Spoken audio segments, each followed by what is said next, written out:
We're back with another episode of Shack Together. I am so sorry that we skipped last week. I had the flu. That was a rough one. But we're back, and there's minimal coughing on this episode. In fact, my goal is that you don't hear any. All right, so on to the content. We've got David Craddock here to talk about WWE 2K25. He had hands-on time with this one, and he brings us a very good preview. We've got a few more previews, a couple reviews as well. Kingdom Come Deliverance 2, Civ 7, Citizen Sleeper 2, and more. We've also got news on Forza Horizon 5 coming to PlayStation 5. Kingdom Come Deliverance 2 selling quite well despite its wokeness. Then, of course, we discuss the announcement of iicon from the folks that brought you E3. And we do touch on some Nintendo sales figures and more. That's today's show. Thank you for tuning in. Let's kick it off. Here we go. So a few weeks ago, I mentioned that I came across these donut hole cereals. Sure. I have now brought video or visual evidence of what they look like. Okay. So that's the Frosted Flakes glazed donut holes. And then I don't know what is Kellogg's Crave, guys? I have no idea. Anyway, they have a donut hole that's a glazed chocolate donut hole. And then Applejack's got into the game too with a glazed apple cinnamon donut hole. Wow. That sounds really good. Oh, that sounds fantastic, actually. Yeah. I'm really hungry now. Well, anyway, I just had dinner. I just want to bring everyone's attention to the existence of these three cereals. Yeah. You know, like you said before we started recording, John, these are volatile times. We are in we need some wins. We are in volatile times. And we need, it's also cold out there. It's the time of year where you kind of want to just stay in bed or, I don't know, lie on the couch and just pour the donut holes directly into your mouth from the bag. So, yeah. I just, to the snacky topic, I did buy Post Malone Oreos. I think his Wario 64. Was there a deal? It was there was $3 off. Yeah, sure. And I was like, there you go. I'm always looking for a good snack at a bargain. And when I'm looking for a snack, I need an artist with the most face tattoos possible. Yeah, I was like, you know what? No, Post Malone, I'm not a huge fan of his music. I don't have an opinion, actually. He seems like a talented dude. People like him. That's cool. I'll say he has very good taste in cookies. And he strikes me as a guy who would be a very snacky dude. So that was also part of it. So I think it was like the base was a chocolate Oreo cookie. Or no, the base was a golden Oreo cookie. Oh, okay. The top cookie was a chocolate cookie. And in the middle was a shortbread and salted caramel cream. And I'm like, that's my jam. I'll go salted caramel all day. So that's great. Interesting. So we're talking, I got to see this. So they're Post Malone Oreo combo? I saw those the other day and passed them up. Now I'm kind of regretting that. Hey man, there might be still on the Amazon. Oh, so they're like two-toned. Like one side is that golden cookie and that top side is the chocolate cookie? Yeah. Huh. That looks interesting. Not too shabby. Let me see if it's still on sale for our listeners. No coupon anymore. Wario 64 strikes again. Yeah, seriously. By the time I see a Wario tweet about a product being available or pre-order, it's gone. It's the minute he tweets, it's like gone. I will let you guys know how that is. Just like the donut hole cereal. I'm not picking up any of these because I can't. But I think just staring at them made me fat. But yeah, I don't know. It seems like we're gonna enter an even more degenerate phase of food in the near future. We have donut companies partnering with shampoo companies, and then it just looks like the people at Kellogg's have given up. Hey, and I just saw Angel Reese has her own McDonald's Reese's thing. Yeah. Well, it's like a McDonald's thing. Is that a thing? Is that? Oh, yeah. No. I thought she was doing something with Reese's too, but yeah. That makes sense. I don't know. Did you see the DJ Mustard is collaborating with Heinz? I did see that. And I actually saw the YouTube commercial, and my wife, she was like, You have to explain this mustard thing. She's so away from all this. Jill's like, why are they yelling mustard, John? Yeah, she's a reader. She's cool. Like I would much rather be with her pursuits. But I was like, just I gave her the top level summary of mustard and beets and stuff like that. And she's like, this seems like a crazy collab. Seems very interesting. I wonder how many mustard bottles they will sell. Because of DJ guarantee mustard. That's going to be the halftime ad, right?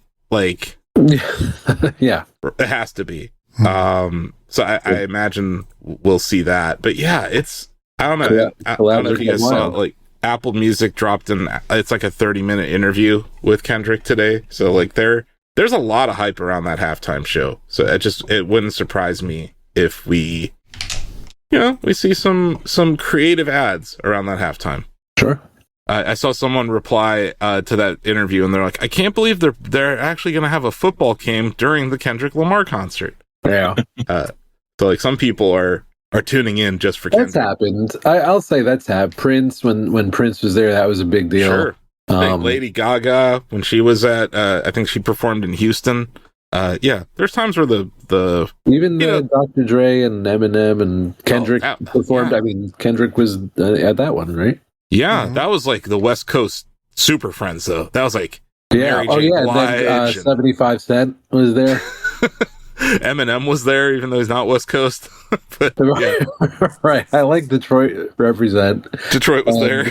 Yeah, 50 Cent just, with a couple extra nickels. Hey, man, I've struggled. And I was impressed that a man of that size would hang upside down. I thought that was like athletically like a pretty good feat for a big dude. Yeah.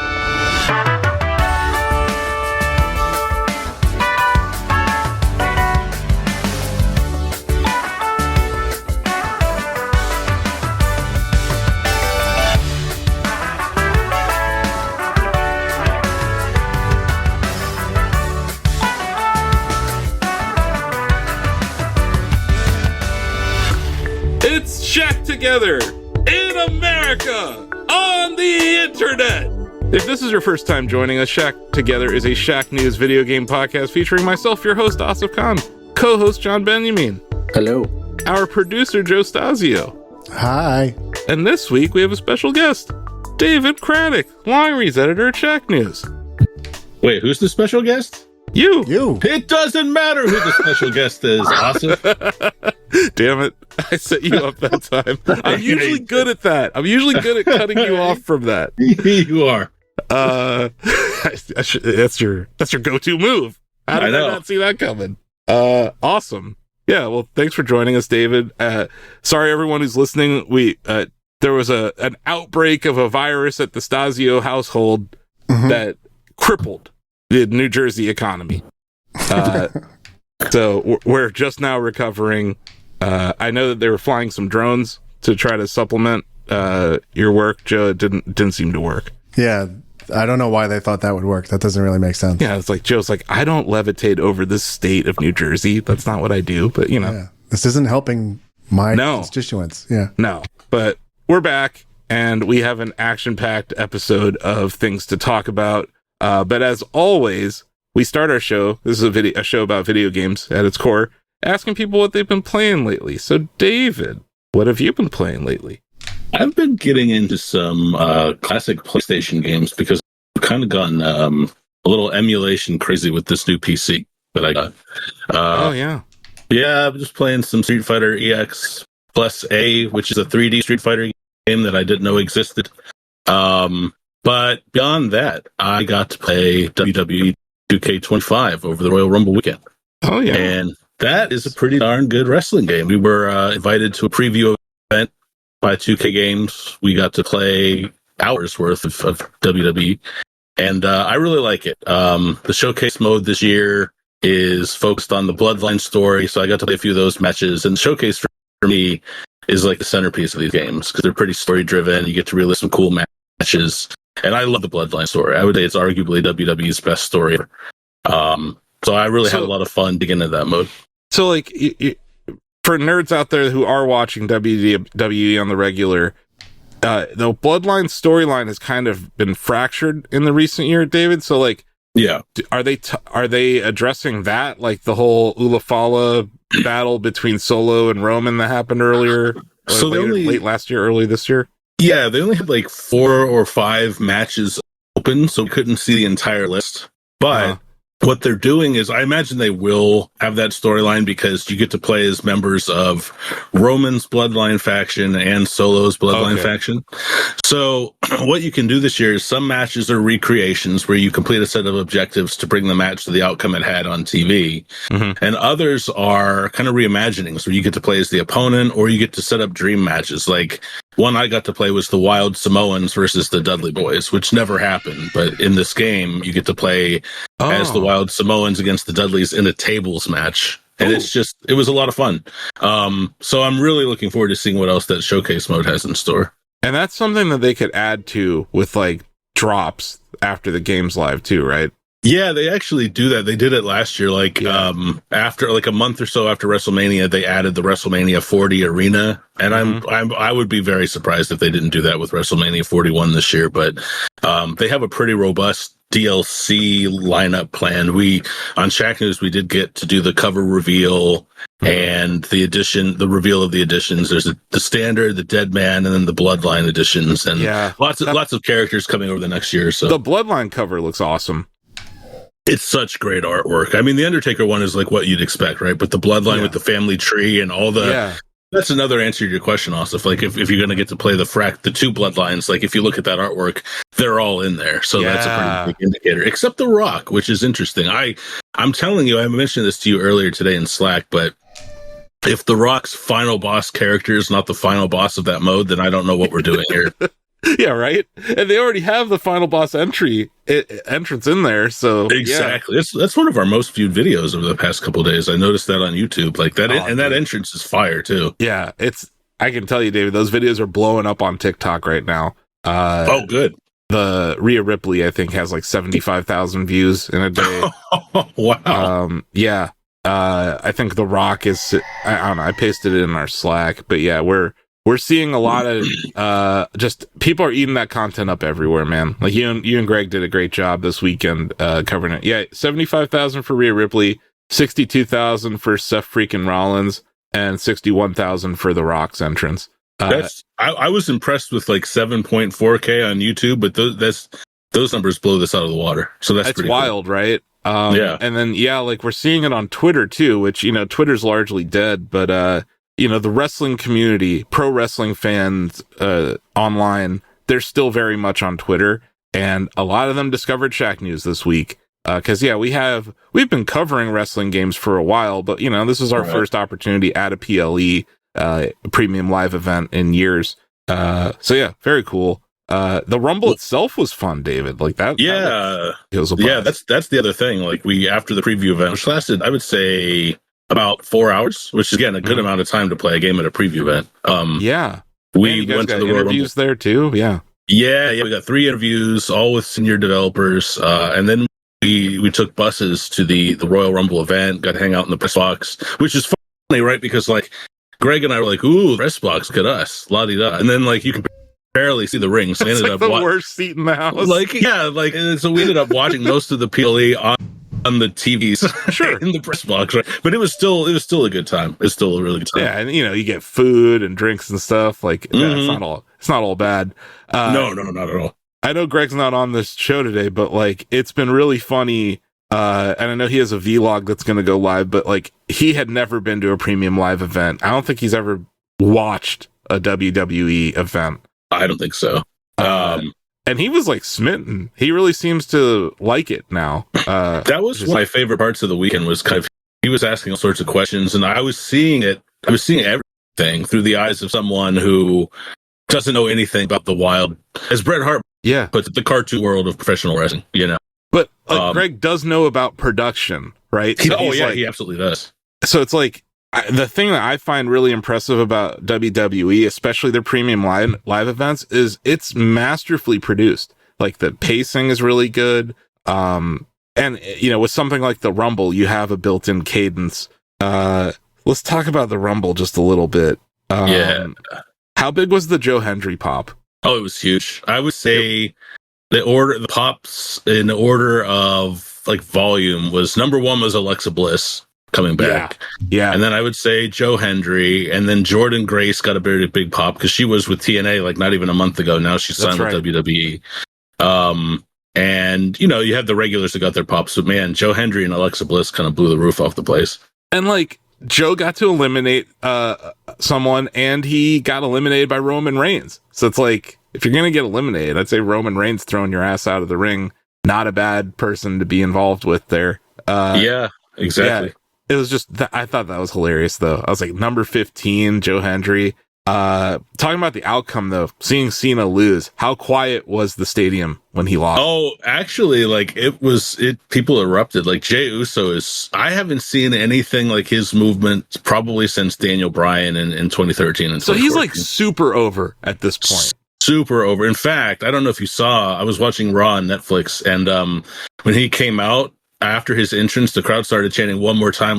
So Jay kind of signaled to the camera, like, let's roll it back. And they did his entrance one more time just because the crowd wanted to keep singing and doing his hand gesture and everything. That was in Cleveland? That was in Cleveland. Yeah. On Raw the next, like 2 days later. Yeah, like Jey Uso, man, the whole Yeet movement, his song, I saw some people were disappointed that Jey Uso's new entrance isn't in the game, or at least hasn't been confirmed if it's in the game or not yet. But he wasn't even playable in the preview build, so I would say hold out to see. So this is the weird thing. Seth Rollins 2022, which is the name of the character model, got his crowd entrance. Like the Shield used to come in through the crowd, right? Yep. And I feel like if Jey Uso doesn't, that's a missed opportunity. But we don't know for sure whether or not he does yet. There's like three people who have done it really well since they started that new style entrance. Like Sami Zayn, I think he did it in Toronto. Where it was like a one shot. Montreal. It was that one shot that followed him in from the street all the way into the ring. Yeah. I just think they've been doing a lot of cool like cinematography on the show. I'd like to see some of that come to the game. And yeah, Jay, I think he might win at WrestleMania too. Like I think he will. I think we're about to see, and good for him. It was funny at the Rumble backstage. I don't know. I don't think this was live or anything, but there was a video on Twitter that showed Jacob Fatu congratulating him, and like he broke kayfabe to do it. But yeah, that whole family, man, they're that's Rikishi's son, and like you have, his cousin is Roman Reigns, and like it's cool to see where the bloodline is right now, and I think highlighting them in this game makes a lot of sense. I do too. There's another video of Jimmy Uso, his twin, greeting him backstage with a it had t-shirts ready to go. It was like a Jey Uso Royal Rumble winner t-shirt or something. That's right.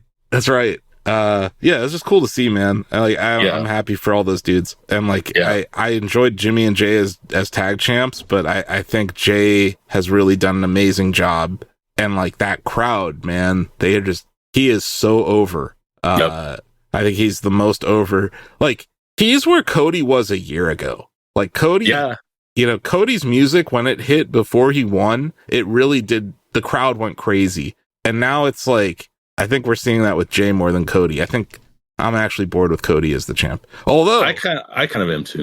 Although that match between him and Kevin Owens, that was great. Was outstanding. That was an outstanding match. And then to talk about the women real quick. I did not care for Charlotte Flair winning that. No, nobody did. She got Monday night. She was cutting a genuine promo about how difficult past year and her injury, and she still got booed out of that building. Yeah, people are sick of her. Like it's not even that they dislike her; they're just sick of her. It's also just lame. Like you finally come back after your injury, and you're just handed another main event at WrestleMania. Like really, there's someone put together. I was on the Reddit Squared Circle forum. They put together showing that the past 8 or 9 years.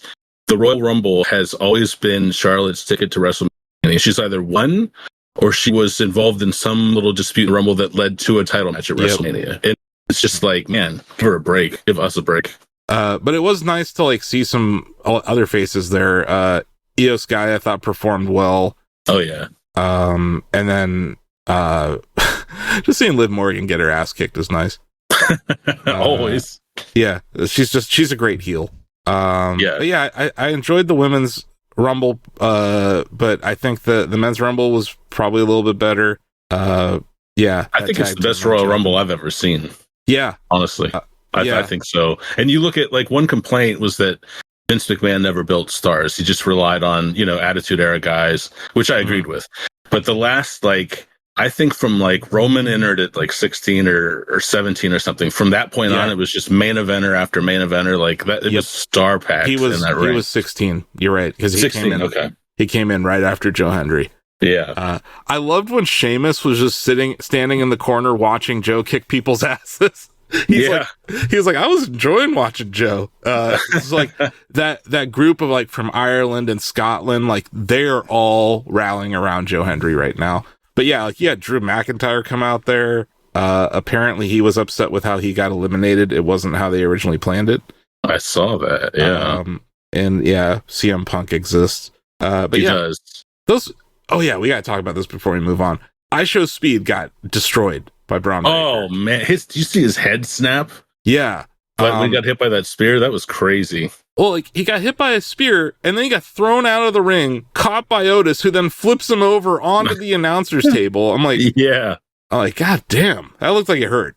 Yeah, it did. But it bummed me out because the wrestler who was injured that led to Speed coming out there, I'm pretty sure I would have rather watched him wrestle. Yeah. There's all these people that spend their whole lives in this industry, and then you see a YouTuber get to go ahead of the line. I just think that kind of sucks. But he tweeted or X'd or whatever afterwards that he's like, this was my first Royal Rumble, and I took one step closer than I've ever been. Next year I'll go one step further. It was the most positive, optimistic post I've ever seen. Yeah. It was adorable. But to see iShow Speed, I get it. He was live streaming from the show floor, David. I don't know if you know that, but no. He had millions of people watching him and his perspective. So, and there was someone with a camera following him out of the arena too. So they got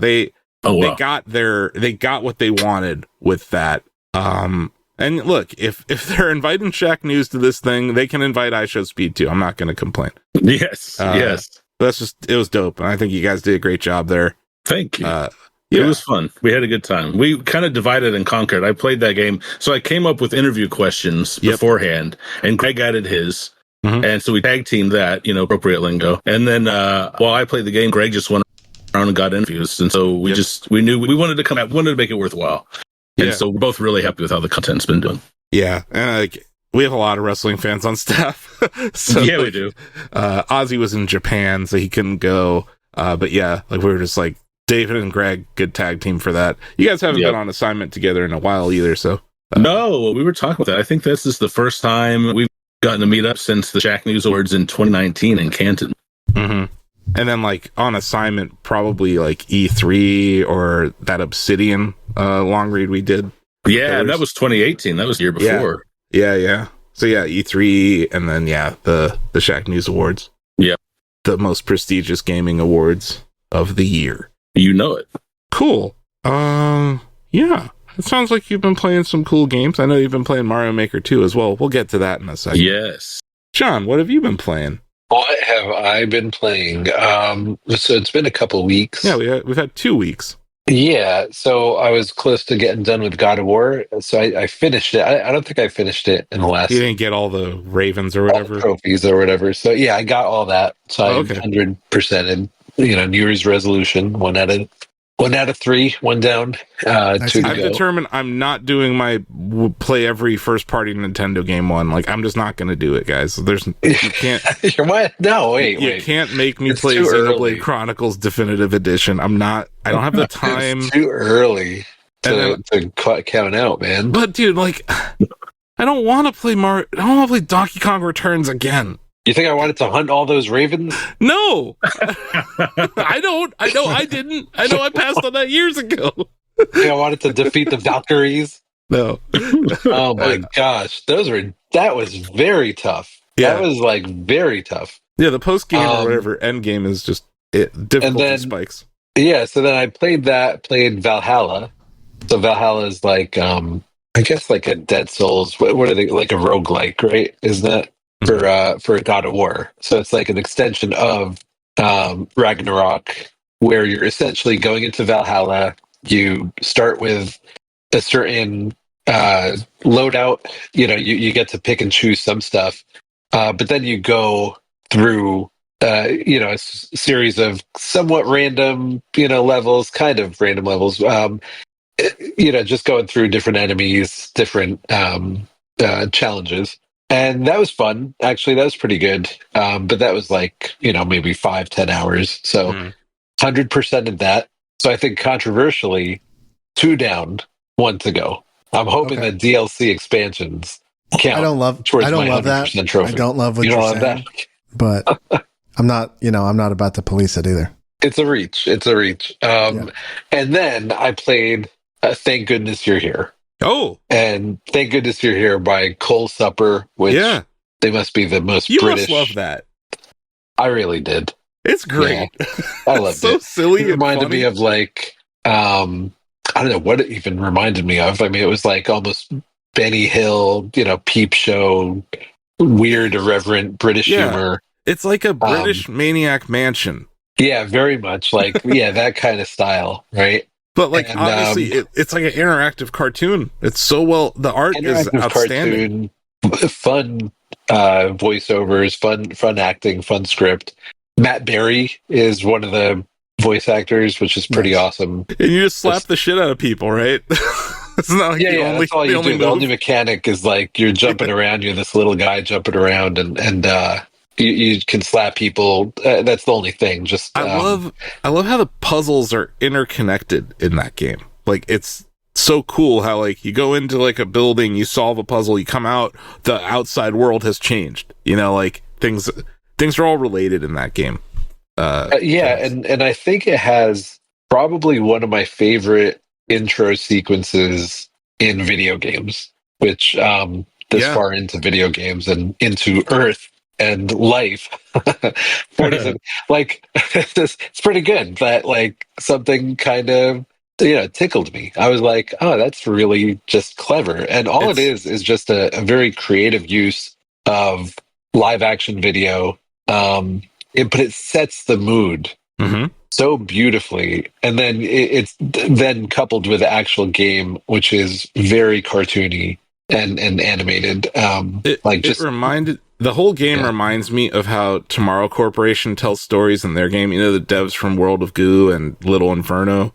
They set up a world really well, and I think they do a good job of building the world. And thank goodness you're here too. Yeah, it was fun. Short. It earns the M rated. Oh, just definitely. Slightly. Like there's a few things that are just a little bit. There's an animated dong. Surprising. There's some animated. It's not hard or anything. It's just, but there's an animated dong in the game. Yeah, there's a lot of sexual illusions and things like that. And cursing, very fun. Yeah. A lot of cursing. Some violence, but nothing terrible. Just a fun time. So. I guess I slept on it when it first came out. So and I 100% of that. So 3 out of 3 babies. We're done. Wow, February. It's a wrap. So I'm basically getting clearing the decks for like a dragon pirate Yakuza. Yes, pirate Yakuza. So that comes out. When is that? That's later this month. Mm-hmm. So if Valhalla doesn't count, I'm gonna make a real problematic commitment right now to 100% Pirate Yakuza, and that might be a real dumb move because because it might not be. You know what I mean? Like it might not be scratching the itch. Yeah, we'll see. But, we'll see. Yeah, I don't know. From what I've seen, it looks fun. But I'm not sure if it's I have to 100% this kind of fun. It might just be like, I played through the story. It was fun. It's a problem. So I might be regretting this commitment. And, I'll just recant on my... I'm going to throw it out there, man. Yeah. We are less than a month away from the launch of Monster Hunter Wilds. And I think that game could be pretty big. That'd be huge. They have an open beta right now through the weekend. And then they're doing it again next week. So if people want to just try out Monster Hunter Wilds, they should. I think I might download it.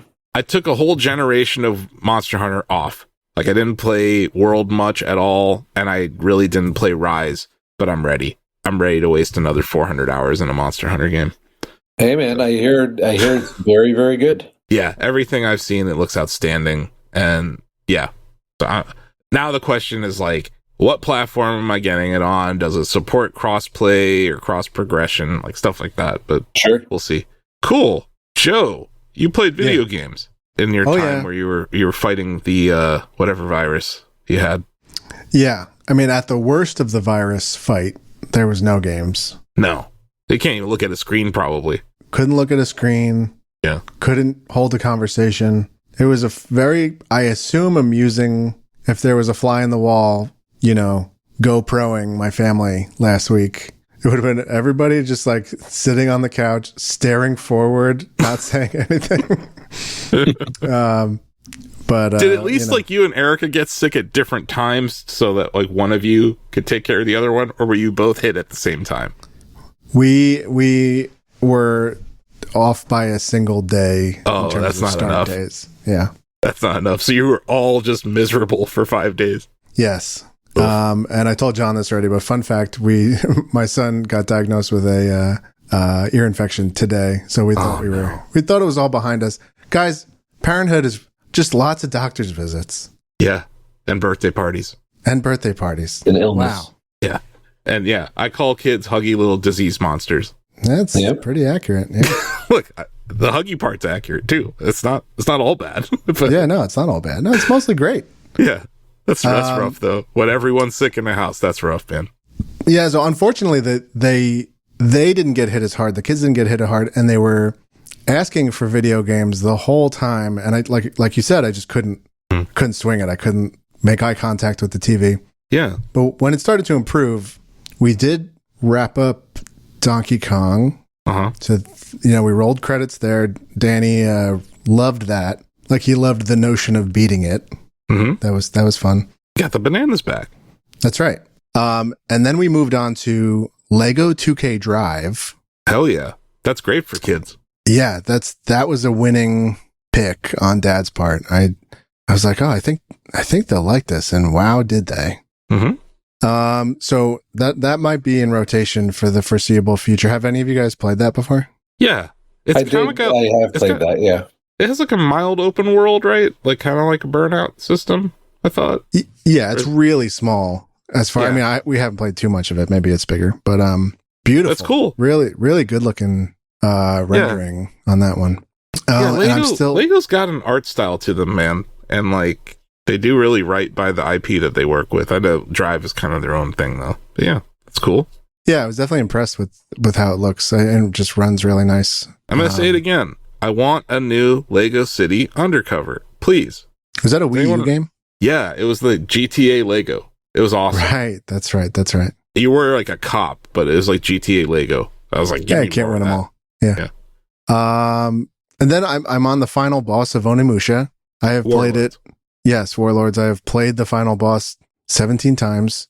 Oof. There are unskippable cutscenes involved in playing the final boss.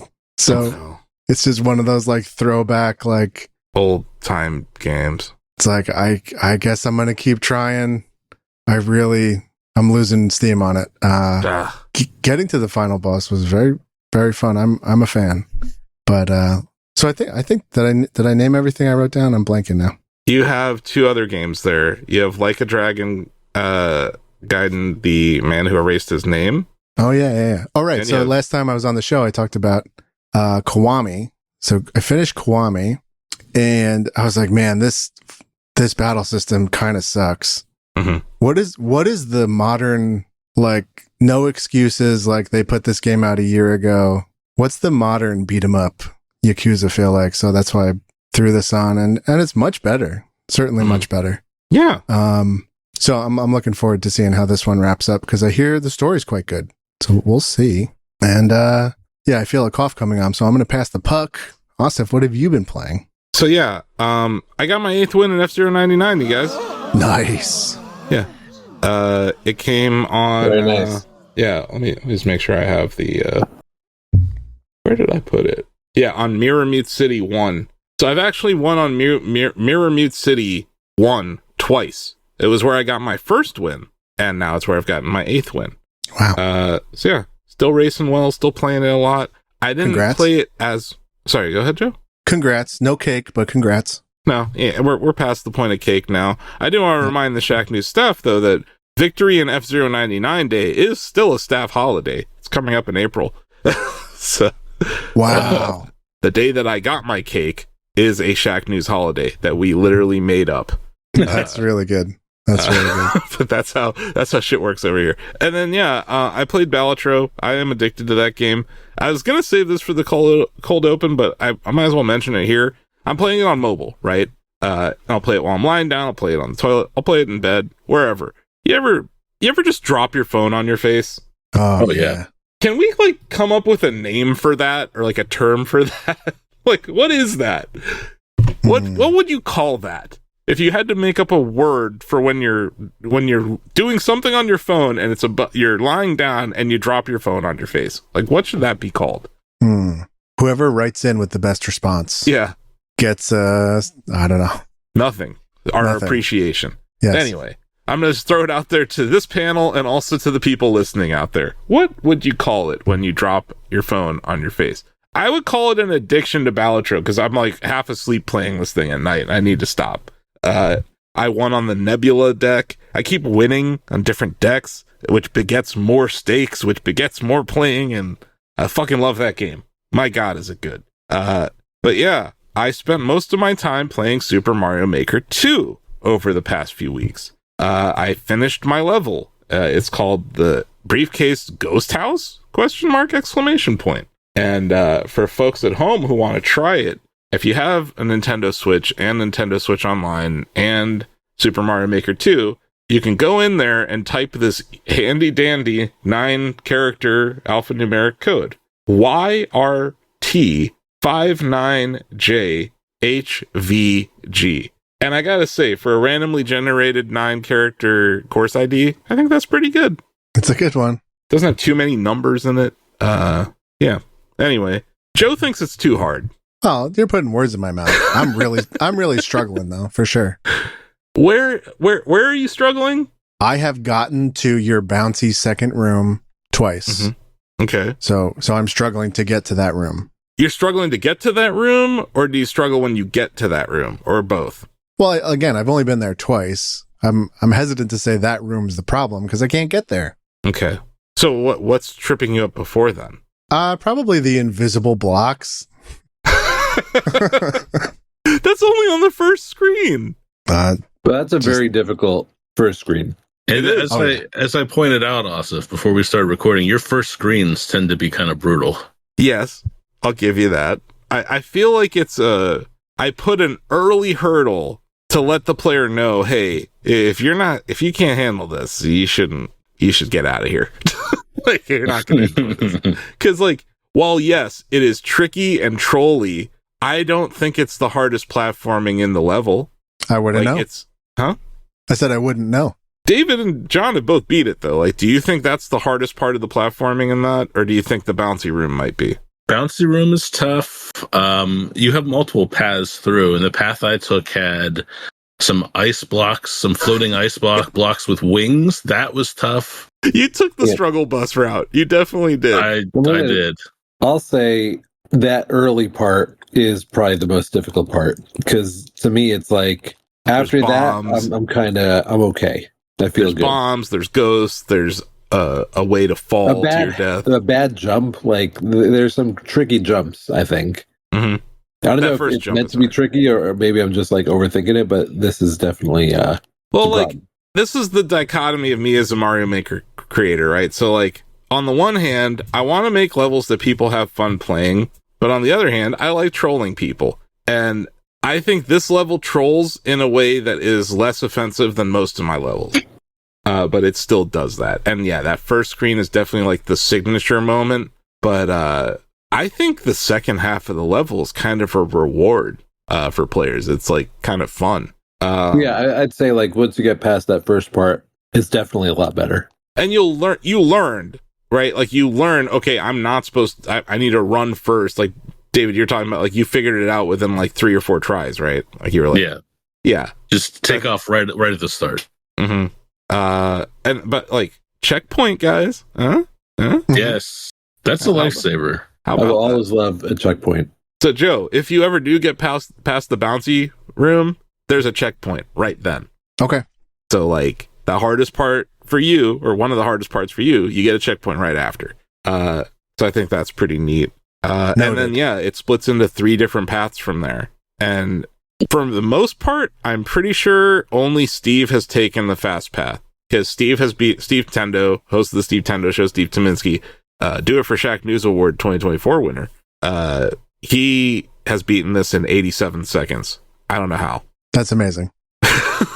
I'm down to 3 minutes. Nice. That's still longer than it took me to clear it. I cleared it in 2:38 when I uploaded it. I was making some toast and I was talking to my brother. I was like, "Do you think I can beat my level in the time it takes this toast to be made?" And I could. But obviously, I made it. I know all the shortcuts or whatever. Yeah, man. You know something. But it's, I don't know, like, I really, and this is like a mild spoiler, Joe, but like, whatever, you'll get to this eventually. I really like this, the cape. The feather power-up in Super Mario World is like one of my favorite power-ups. Sure. So the back half of this level is very much focused around that. But yeah, it rewards people who know how to control Cape Mario. And yeah, there's a little bit of a troll there. I have my signature Shaq News written in coins area. I don't know, John, did you run that route? Oh yeah, I saw like, LOL a couple times. I saw Shaq News. I feel like I got a good tour of the level. I think there are 4 lulls in the level. 3 of them written in coins, and 1 of them written in a platform where you have to get the red coins. And then I did max out the amount of ghosts that you can have on screen at a part of the level you haven't gotten to yet, Joe. What did you guys think of it? I call it the ghost pyramid. I mean, it's a toughie, so I just like run right through it. That's what I did too. I just grabbed the star and plowed through. Okay. Yeah, I was going to say, did you grab the star, John? I grabbed the star the first time I beat it. The second time I beat it, I just skipped it, and I think that's shaved off some time. I was curious if that was going to be a strat or not, but that makes sense. I was talking to David about it last night because the ending. I'm talking about the very end of the level before you get to. I mean, it's not tough, but it feels luck. Is that luck? I think when you're Cape Mario or Large Mario, I think there's an element of luck. If you're Small Mario when you get there, I don't think there's as much luck. But I do think there is a way to get through that as fast as possible. But I definitely put it there to screw with people who are going after the high score, right? The low time. Because it is a little bit of randomness. At least you can't die there, right? Like, that would be shitty. So I made it so you can't die there, but at the same time, it could really piss off someone who's in the middle of a good run. But yeah, the way that you cleared it, David, is the third way. That's, in my mind, that was the third path that I created. Of 3? Yes. Okay. And then the Shaq News with like the slowdown and that weird audio effect. Like, I just thought that was funny. I was like, that kind of feels like a ghost house. So that was the second one I made. And then the first one, I won't tell you because I want you guys to discover it. Yeah, so it's that's my first level I've uploaded in a really long time. Yeah, it's been a while. Yeah, I'm trying to think when was the last one. It'd be briefcase level 8, right? Or no? Yeah. So that was 625. Why do you call it briefcase level 8? Like, I'm just wondering, the continuity's there on the briefcase ghost house, but I guess because ghost houses kind of eschew the world like number convention. When I set out to make the briefcase levels, I had the number 8 in my mind. So those are 8 levels that I think tie into each other and lead to an ending. But yeah, it's like a concept album, huh? It's like a concept album. It's like Pink Floyd. Yeah. So like briefcase ghost house, it's kind of like a bonus level almost. But also, like, I've never made a ghost house in any of the Mario Maker games. I kind of hate ghost houses, guys, in the actual games. They're like the bane of my existence. Yeah, I don't hate them. I don't love them. Like, I mean, I guess I don't look forward to them. I wouldn't say that they're the worst, but no, they're up there with like, Bowser castles. I'm not a huge fan of Bowser castles. The thing that I'm not a fan of, and I know David, you're not either, is airships. Clown cars? Oh, okay. I was saying auto scroll airship levels. Oh. But I do kind of feel like I should make an airship level sometime. Is it going to be an auto scroller though? No. Okay, because it doesn't have to be. There are no. I was thinking, like some of those airship levels, David, it's just like the first screen is the airship and you jump in and there's like a pipe and then you're inside the ship for the rest of the level. It might be like that. Yeah. It might be like that, but yeah, I don't know. I'm probably gonna take a break from Mario Maker now that I got this out of my system. But yeah, like I don't know. It was nice to get back to this, and I have a feeling that this is one of those games where when Switch 2 launches, they can just be like, hey, you know that cool mouse thing? Well, it works in Mario Maker. Mm-hmm. And that would be huge. I think I'd be a lot faster making a game, a level with a pointing device versus a controller. But like a lot of it came back to me though, man. Like, I don't know.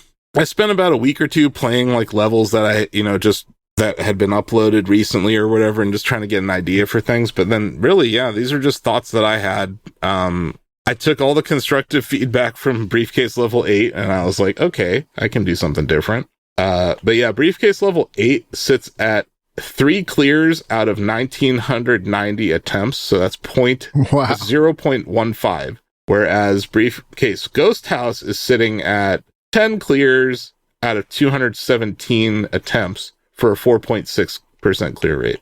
So that puts it as one of, I think it's one of the highest clear rates for a level I have. Briefcase level 7 has 9.97. It's just a 20-second level. Level 6 has 2%. Level 5, which is a remake of my Wii U level, is sitting at 0.48% cleared, 5 out of 1,034. 3% for level 4. Level 3 is 4%. And yeah, level 1, I think, is closer to 10%. Yeah, 9%. So it's definitely in the top third of easy levels for me. But I do think it's a cool speedrunning level. And I gotta figure out what the hell Steve did, because 87 seconds is crazy. That really is. So yeah, those are the games I've been playing though, Joe. Well, you forgot one. Oh, what's that? It's called, well, I don't want to ruin it. Oh, we have a game coming up here. Yeah. So we're going to take a quick break, and we'll be back with a sweet game that Joe just teased kind of terribly. I thought I teased it better. You did. There you go.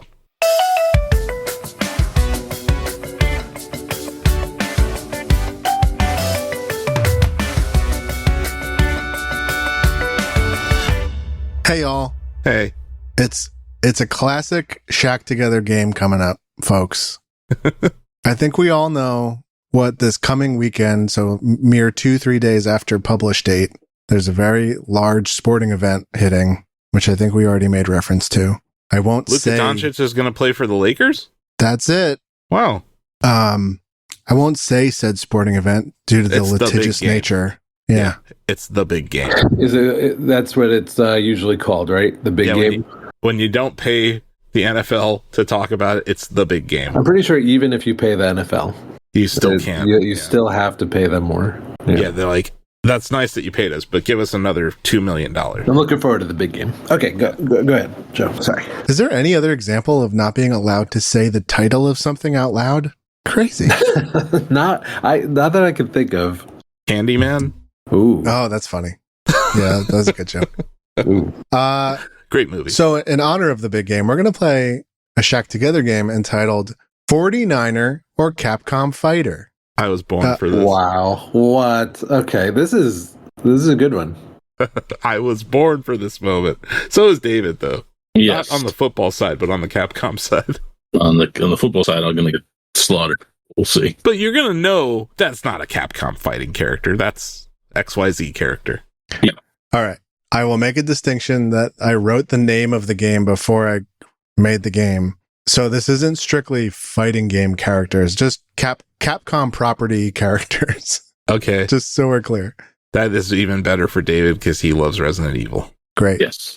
So I will say the name of someone, Joe, are they 49ers at least, or are they football players? Yeah, they're just 49ers. Yeah. Okay, good. I will say the name of either a historical or current San Francisco 49er athlete, Sure. or a Capcom intellectual property character. And each of you buzzing in with our name. We won't buzz in. You will each give me your answer in a round robin direction. So each person is going to get a question, and then can we steal? No. Each of you will get the opportunity to answer every question. Okay.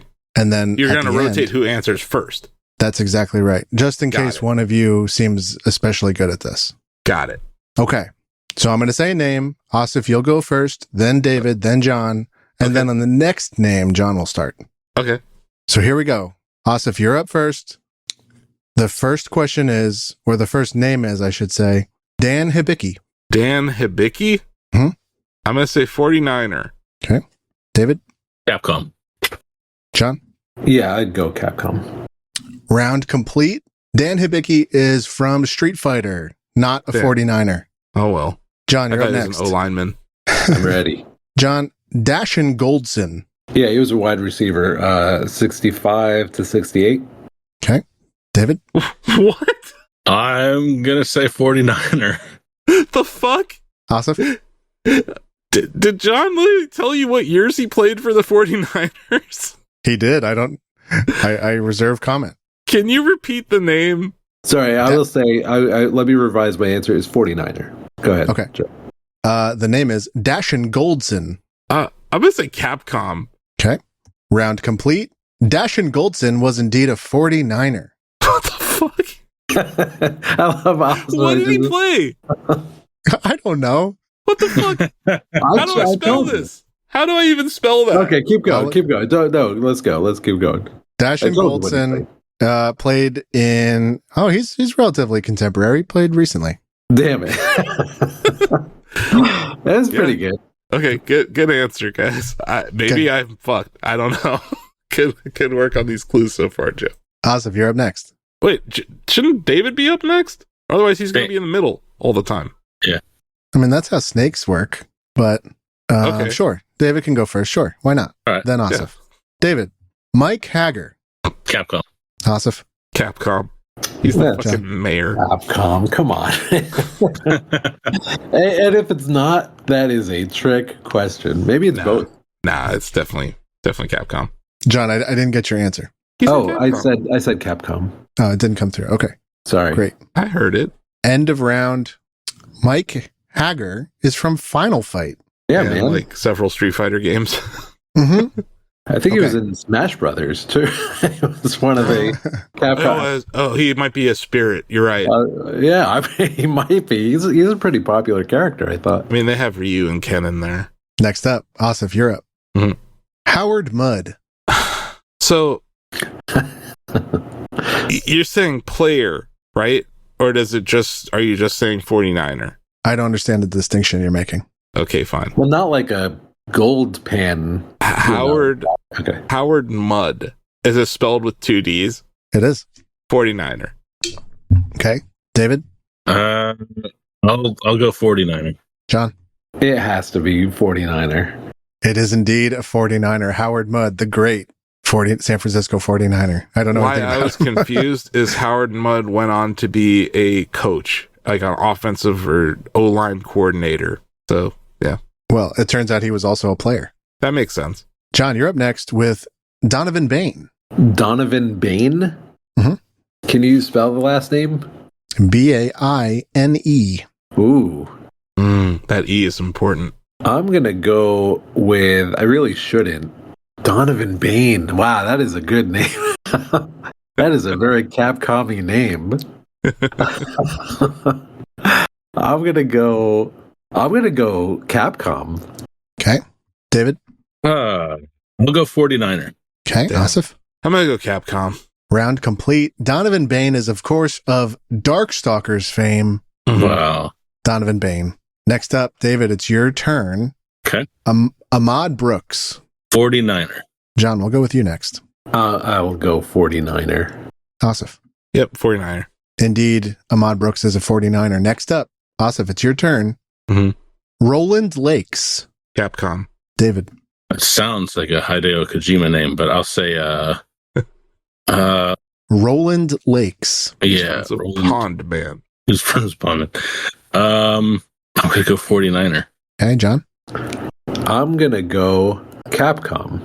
Round complete. Roland Lakes is a historical 49er. What? done, David. Oh, goodness. Well done, David. Very good. Who went first that time? I lost track. It was me. That means it's John. John is up next. The name is Larry Butts. Ooh, 49er. David. I don't recognize that from any video game, so I'm gonna go 49er. Asif. Same 49er. Round complete. Guys, Larry Butts is, of course, someone you bump into in the Ace Attorney series. Wow. I believe he's in multiple entries, too. Fan favorite, Larry Butts. Yeah, who could have forgotten Mr. Butts? David, I believe it is your round. All right. Julian Peterson. This is some deep bets if they're Capcom characters. Peterson. I'll say 49er. Asif. Yeah, 49er. John. Yeah, I'd say 49er. And you would all be right. Julian He Peterson. does sound like he could be like a throwaway NPC in a Devil May Cry game or something. Do they give that kind of NPC a last name though? No, usually they don't. Not often. No. Let's see. Whose turn? Asif, I think. Yeah. I gossip, yeah. Asif, here we go. Kermit Alexander. Kermit? Mhm. Like the frog? That's right. Capcom wouldn't be that stupid. 49er. Okay. David? Yeah, 49er. John? Kermit. Yeah, the same. 49er. Couldn't stump y'all. Kermit Alexander is, of course, a San Francisco 49er. John, you're up. The name is Rich Aiken. Rich Aiken? Can I get a spelling on Aiken? Aiken. That's how it's traditionally spelled. Yeah, just if it was...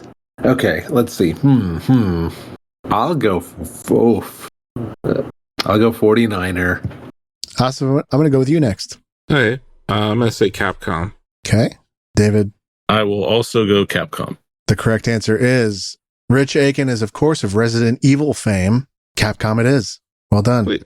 To two of you. David, I believe it's your go. Yes. Cody Travers. That first name. I know. Damn, what is Final Fight Cody's last name? I don't know. I'm going to go 49er. Okay. John? I'm going to go Capcom. Asif? Cody Travers? Like Travers? Yeah.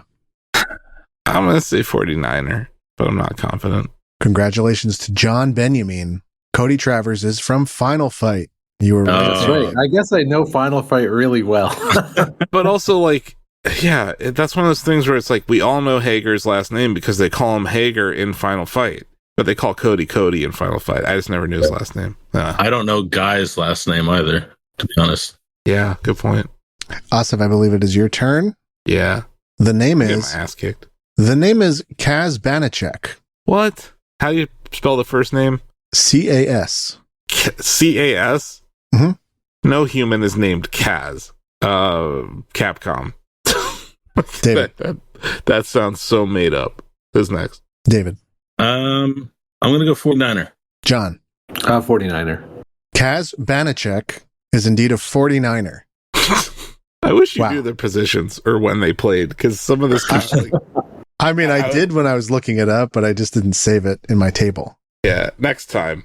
Yeah, next time we play 49er or Capcom Fighter. Yeah. Let's see. He was drafted in 1967. Yeah. These are deep pulls you're doing here, man. But he was also listed as a top 100 49er. Player? So deep, but not too deep. You'd have to be a California native to know the name, perhaps. There are some players that are on the team right now that have funny names that you could have said, and I'm disappointed you haven't said any of them. I'm not trying to make you laugh. I'm trying to stump you. Yeah, you're doing a good job.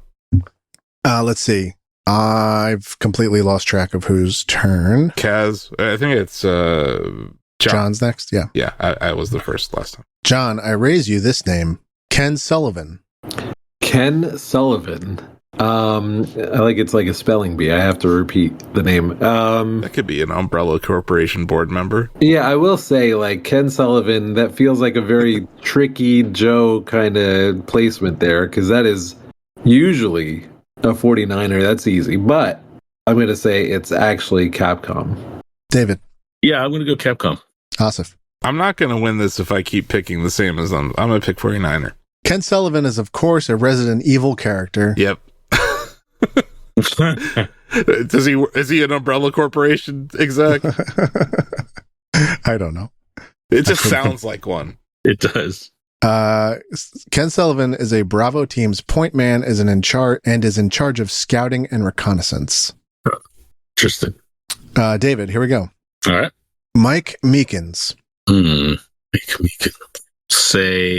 I'm going to say 49er. Asif. I'll say 49er. John. That's a very famous 49er. I'm actually surprised he made the list. Another Ace Attorney bombshell. Mike Meekins is a Capcom fighter. Dude, calling these people from Ace Attorney Capcom fighters is such a stretch. I warned it at the top. I warned at the Jack top. Reacher is the one who wrote this. Our final question goes to Asif. Oh, goody. Jerry Rice. Jerry Rice. Really? Oh. Really? Jerry Rice. Yes. He's a 49er. David. One of the greatest players of all time. 49er. I feel very confident for some reason. John. 49er. Bravo. Bravo. Bravo. Just like Ken Sullivan, you guys are Bravo team. Nicely done. Okay, so that brings our final tally. Asif, you have 8 points. Well done. Okay. David, you have 12 points. Wow. Well done. John, you have 12 points. No. Tie? It's a tie? We've We have won. a tie. Can we do one more to break the tie between them? I'm running out of names. I Joseph. have names. I got a couple of names. I got names. All right, DM me. Okay. Bro, brother. I'm going to send this to you in Slack. I think that's a good one. This Getting nervous might now. not. We'll see. Well, Yeah, really. they've been pretty in sync. Okay, That's the one. John. Here we go. Joshua Dobbs. Oh, Josh Dobbs? Mhm. Wait, Dobbs. Joshua Dobbs. Oh my gosh, that is a very Capcom name. Oh, dang it. Why am I going first? I picked you. It was after me. You've been going after me every time. Oh, brother. Josh Dobbs. Beep, beep, beep, beep, beep. I'm going Capcom. That's it. Okay, David. Oh, man. Yeah, I'll take Capcom. Okay, round over. The tie remains. It's still a tie. Okay, I got another one. Wait. Who was it? What was It's 49er. You were both wrong. You're both wrong. Oh, we're both wrong. Oh, Yeah. brother. Here, So- I got another one for you. All right. Okay, I guess we're doing this. We gotta. People hate ties. All right. Let's see. David, you're up next. Dio Lenore. Theo Lenore. 49er.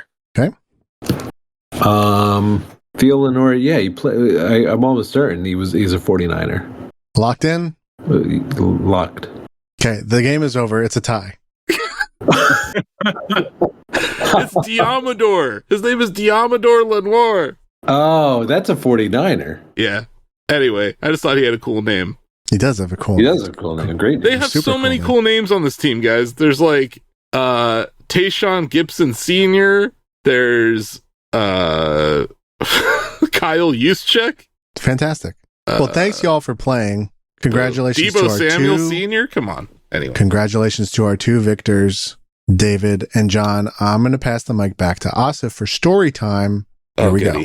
Well, congratulations to the tie. If the Super Bowl the big game, if it ended in a tie, Careful, yeah. if it ended in a tie, there would be protests, Joe. So I don't know. I did my best. I don't know. There's Ricky sync. Waters. There's John Taylor, Joe Montana, Steve Young. These are all 49er. I should have guessed 49er the first time. Yeah, I was just throwing 49ers at it. Okay, well, great game. Both of you guys who beat me and tied. I'm sure you guys feel really fulfilled about tying with each other. But yeah, we'll be right back with. I'm okay with it. I'm okay. I'm good. I'm good. In the grand keeping of records, Joe, this should count as a win for both of them, right? Oh, it will. Yeah. Okay. No Thanks, man. Okay. I just want to make sure because however many months from now when we have the battle royale, I don't want there to be like, David was 2-5-1. No. Right. We don't need that. I would never do that. I would never do that. They both get a W. Good. Yep. That's better. But yeah, we'll be back with story time, so stay tuned.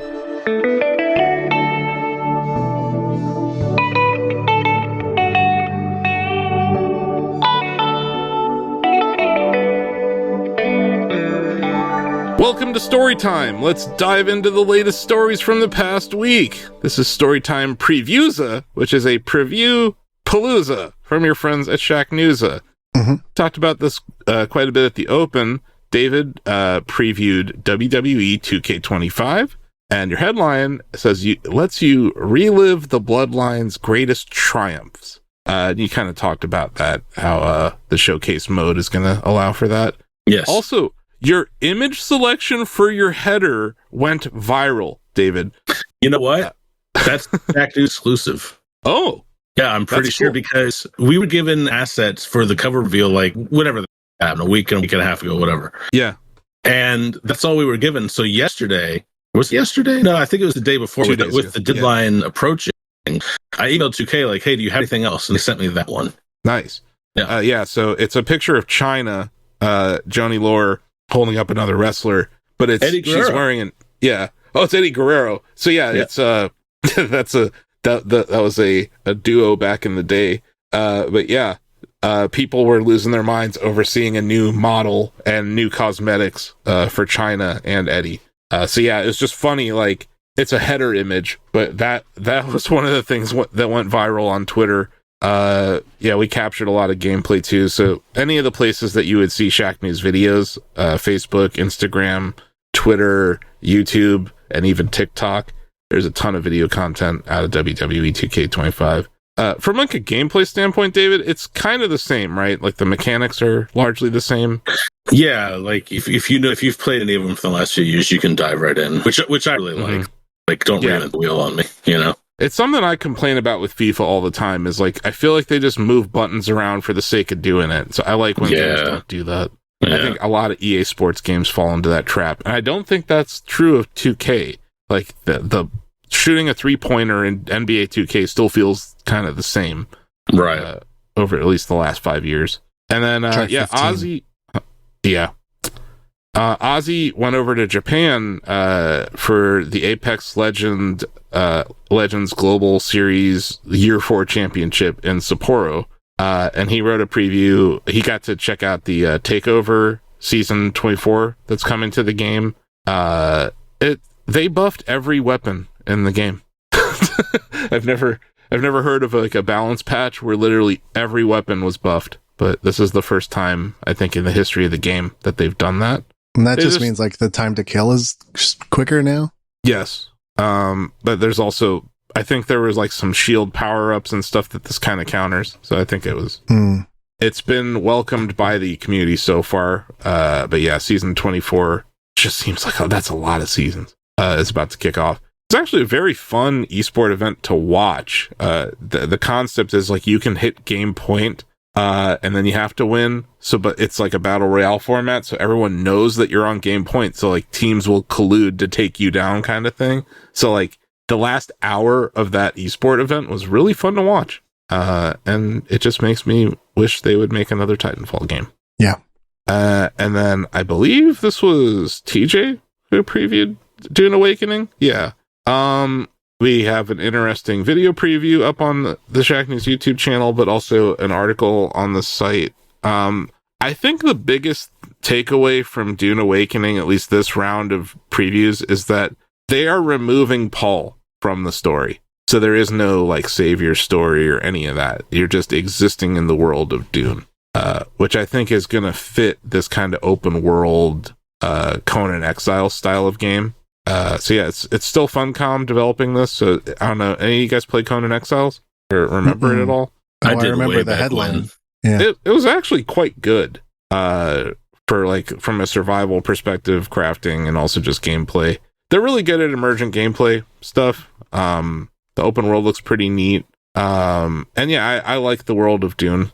So see where they go with this. But I'm glad that they're like going to tell their own story instead of trying to either copy the movies or the books. I think this is the right game. This is the right universe to set a game in.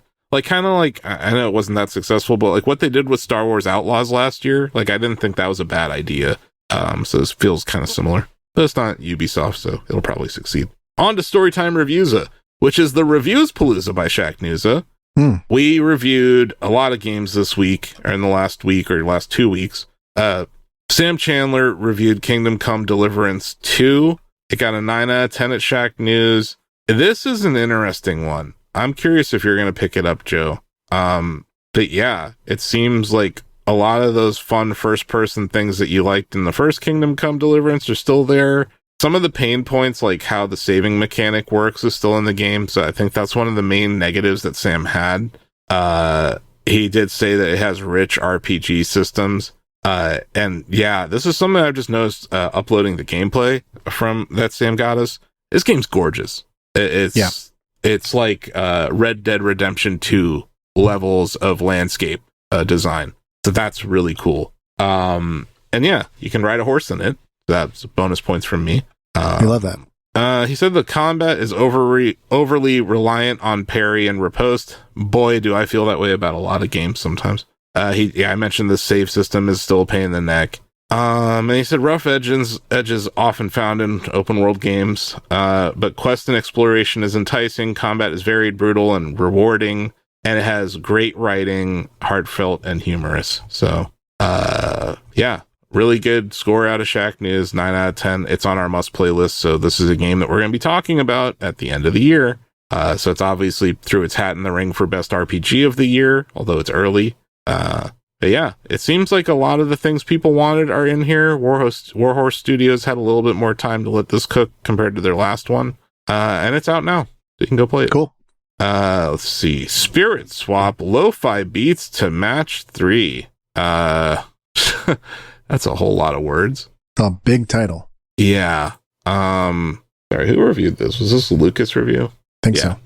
He said Tetris Chillax. So this is a puzzle game with music components. Looks pretty cool. Got a 7. I don't know why you would look at the writing for a puzzle game, but he said it had shallow writing. Gameplay lacks fanfare during puzzle action, so it's just kind of like you solving the puzzle. It's not as... I feel like we've all been spoiled by Tetris Effect and how awesome the backgrounds are in that game. Yeah. And the music and the synesthesia and all that stuff. But yeah, if you like lo-fi beats, this game's for you. It's got cute characters, and it's got a solid panel Dupont style gameplay. Yeah, I don't know. I'm quite burnt out on match 3 games, so I'm not sure if I'm that interested in this, but you know, if you are, check it out. Got a 7 out of 10. Speaking of 7s, Civilization 7 is gonna be out soon. I want to say it's either tomorrow or next week. I can't remember. Got a 9 out of 10. Bill Lavoie reviewed it. I loved his subheading for the review. He said, "That's my river." If you could sum up this game in one sentence, I really think that's it. Seafaring and waterfaring is a huge part of this game. Your trade routes are affected by it. We talked about this a little bit with respects to the preview a few weeks ago. But yeah, I'd say the biggest change in this from 6 and 5, if you have kind of been out of the loop for a little bit, is that your leaders can lead other civilizations. Like, you know, if you're Benjamin Franklin, you're not stuck in America or whatever. So the preview video Bill and I did, it was like Harriet Tubman was the leader of ancient Egypt or something. She was like a despot. So yeah, you can take characters out of their time periods, put them in other time periods. Bill did have a few negatives. We've been kind of overly positive about this game, but like the negatives he did point out, Once you beat, there's like, if you win, there's no post game. You just have to start another civilization.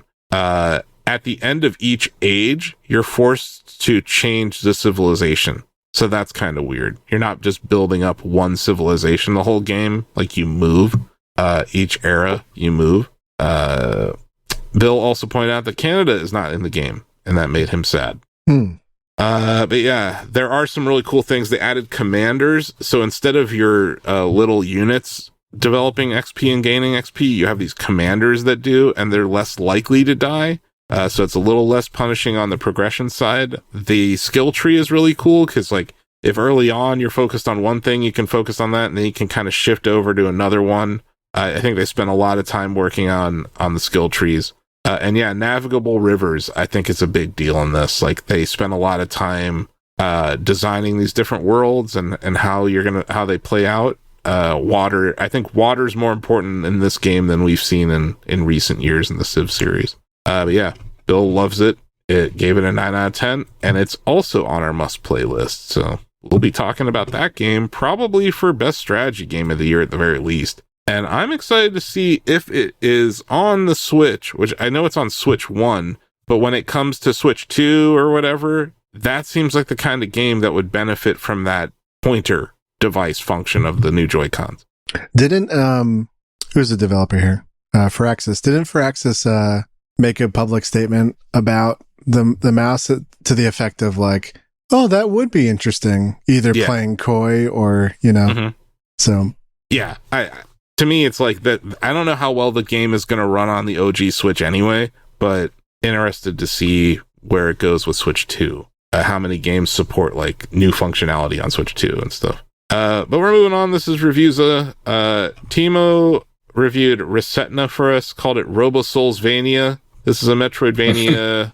But yeah, it's action focused, a lot of cool combat gauntlets. He did say there's too many glitches and tanky bosses, and I think this is probably why it got the score it did. The game deleted his save 10 hours in. The worst thing in the world. Yeah. So that really, I think, hurt the score here. He did say the combat is great when it works, so is the platforming, and the art direction is great. But yeah, it got a 6 out of 10 because it's just not polished in areas where losing progress. I just can't think of anything worse, especially in a Metroidvania. That would suck. Yeah. Especially when you're playing it for review, you have a limited amount of time, all that stuff. So yeah, 6 out of 10. So we don't just give 9s. Although we did give a 9 to Citizen Sleeper 2. Lucas White also reviewed that. What is this? What is Citizen Sleeper? Is it's RPG. Dice-driven RPG. That's right. Yeah. Yeah. He had some nice things to say about it. He said the overwhelming UI and systems were a negative. Early game difficulty is almost distracting.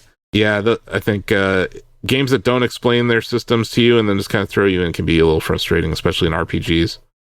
He said a distressingly real story about work and self dressed up with cool sci-fi stuff. Lots of freedom and multiple outcomes, which is cool, branching paths. And it's rewarding in unusual ways for a video game. That sounds all very good. And yeah, I'd say Lucas is quite a stickler when it comes to RPGs. So for him to give it a 9, this is something I think we should be paying attention to. Citizen Sleeper 2.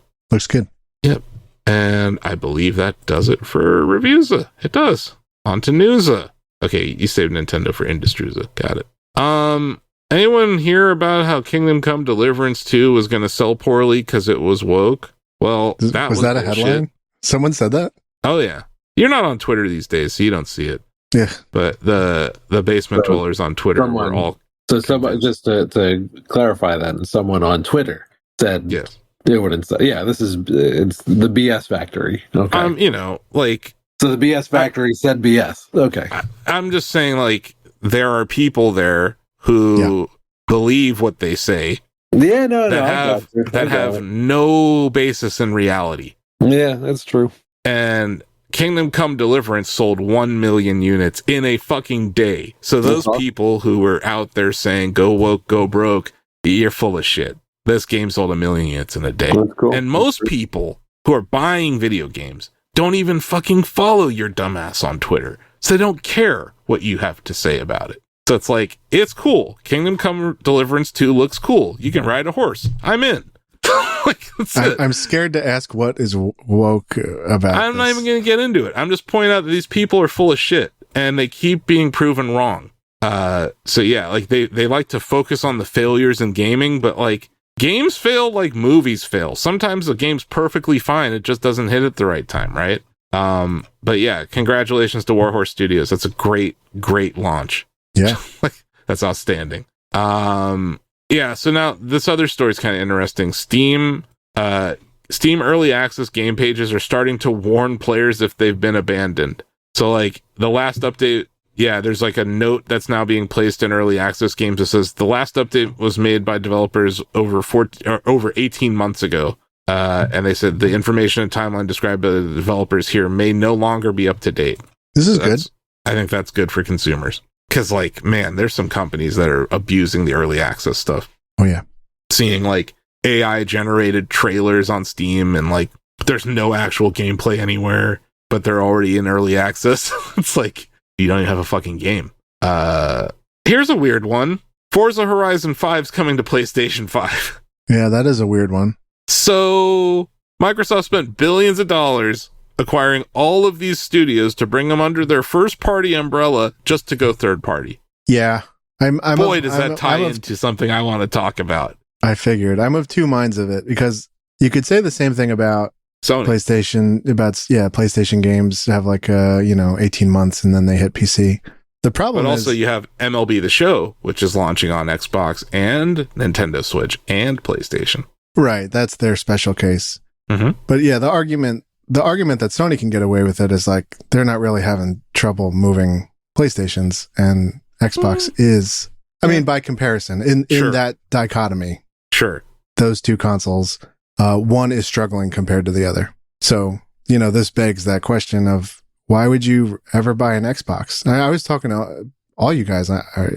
David, I'll clue you in now. Like, I'm getting rid of my Xbox. There's no reason to own it. There's no reason. Yeah. I bought a Series X last Christmas because at the time it was going to cost more to upgrade my gaming PC than it would to just buy an Xbox. And I figured, I'll play games on this. I still never use the damn thing because everything I want to play is on PC. I did end up getting a new gaming PC too a couple months ago. And I just never use the Xbox. I use it for streaming more than I use it for gaming. Yeah. You bring up a good point that if money is a really big driving factor in a purchase, it is like an affordable way to like get in the system for sure. So especially Series S. Yeah. Like, it is an affordable way to get into the Game Pass ecosystem. And honestly, at this point, I think the only value Xbox is offering is Game Pass. Yeah. And it's not value to the devs, it's value to the consumer. But man, like, this is not in the rundown, but like, I don't know. I was up, fuck it. We're going to spin this right into Industrooza, which is an industry news palooza brought to you by Shacknooza. That was Newsa, which is a news palooza brought to you by Shacknooza. Coined by Shacknooza. Anyway, that's a first-party title that they brought to PlayStation 5, right? Mm-hmm. Nintendo just reported their results for their third quarter, which includes Christmas of last year. We're talking about a company that has failed to build a platform around first-party titles. They spent $70 billion on Call of Duty. They're forced to release it on other systems because of antitrust issues and all that. But like Sea of Thieves, they acquired Rare for almost $500 million all those years ago. Think about Arcane, everyone at Bethesda, all these different studios that they've acquired just so that they can now turn around and release Pentiment on Switch or Grounded on Switch and PlayStation. You know what I mean? Meanwhile, let's talk about Nintendo. Nintendo Switch has been out for 8 years. Do you guys know how many first-party titles have sold 1 million units in that time period for Nintendo? What's the time period? 1 million? No, how many games? How many games have sold 1 million units since the launch? First-party games from Nintendo. Just first-party, okay. Just first-party games that have sold 1 million units on Nintendo Switch eShop. 50. Wow, that's I'd say 20. Do you have a guess, David? I think it's close. I think it's closer to 50. Wow. I would say 72. Yeah. 72. That's unbelievable. 72. Wow. 72 million sales games. 72? That's wild. 72. I'm sorry, I'm going to fixate on this. Is that every game they release? Basically, man, if it has Mario on the cover, you better believe it's selling 1 million units. You want to hear what's crazy? Animal Crossing New Horizons sold 950,000 units in the last 3 months. That game's old as shit. You know, wow. The best-selling game in the last year at Nintendo. You guys know what it was? Can it be Mario Kart? It's Mario Kart 8 Deluxe. That fucking cash cow. 67 million units sold in its lifetime, but the best-selling game of last year is this port of a Wii U title? So this whole, we're Xbox, we don't know how to be first. You're getting dog-walked by Nintendo. And it's so much so that you're now hat in hand, can we put our games on your little Switch? Wow. How is a $3 trillion company this incompetent? Like, I'm sorry. This whole we're going to acquire companies, going to get people into the Xbox ecosystem, blah, blah, blah. It's like, none of that fucking worked. We still don't know how many units they've sold of Xbox, and they don't even tell us how many subs they have for Game Pass. And if you talk to any dev that isn't at Activision about how Game Pass revenue is trending since the launch of Call of Duty, it is terrible for game developers, other than Microsoft. So it's like, on one end, Microsoft's been incredibly deflationary with Game Pass, and on the other hand, they have been anti-competitive with all these acquisitions to the point where it was pointless. Like, these companies could have existed as third-party studios. And I feel the same way about Destiny and Bungie over at Sony. Like, these companies are doing a terrible job of acquiring IP and maximizing what they can do with it. And meanwhile, Nintendo sold 72 games over 1 million times. That's insane. That is insane. And look, Nintendo Switch was a success, you guys. Sold over 150 million units since launching. That's a huge deal. That is the best-selling Nintendo home console of all time. It is only dwarfed by the DS, which sold 154 million units. Nintendo is about 3.16 million units away from tying the DS, which I think is internally a bigger goal for them than hitting the PlayStation 2 number. I don't think they care. But, and they did this with 0 price drops. That's crazy. Have we ever seen a system that's 8 years old with 0 price drops sell 150 million units? No. So, I don't know. I just, what an amazing run by Nintendo here. But, like, I just think putting those two stories next to each other, Joe, like, you guys ever read Highlights magazine? It's been a while, yeah. Do you remember Goofus and Gallant? Sure, yeah. Microsoft's Goofus. Like, yeah. They just are. Microsoft is that anime gif of the guy trying to wash his car and he just drops everything. Like, that's Microsoft. And I question the leadership at Xbox. If they spent years acquiring all this IP only to turn around and become a third-party studio, what was the point? Let me run something by you, because I've been thinking about this. First of all, I think you're right in that, like, if Microsoft is winning this console war, if we can use that term, they would definitely not be doing what they're doing. Everything would be exclusive to Xbox. But since they're not, by putting games on other platforms, you're going to get a cut of those sales. Like, if I buy Forza on PS5, they're getting a percentage, right? Microsoft's getting 70%. Sony's getting 30%. So do you think that's part of their strategy? Like, it's not as profitable, but by putting these games on other platforms, they're still getting a cut of sales? Yeah, it's a revenue story. There's the addressable market on Xbox, the console, is pathetically low. So why not release something on a PlayStation 5 that has like a 60 million unit addressable market, or the Switch, which has 150 million units? You know what we don't know? We don't know how many Xbox Series X or S they've sold. They won't tell us.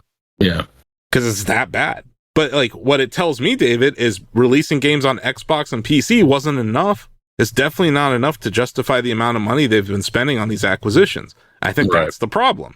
Go look at Starfield. Starfield did not pay for the Bethesda acquisition. I don't think Doom, the Dark Ages will either. They spent $4 or $8 billion to acquire Bethesda back then.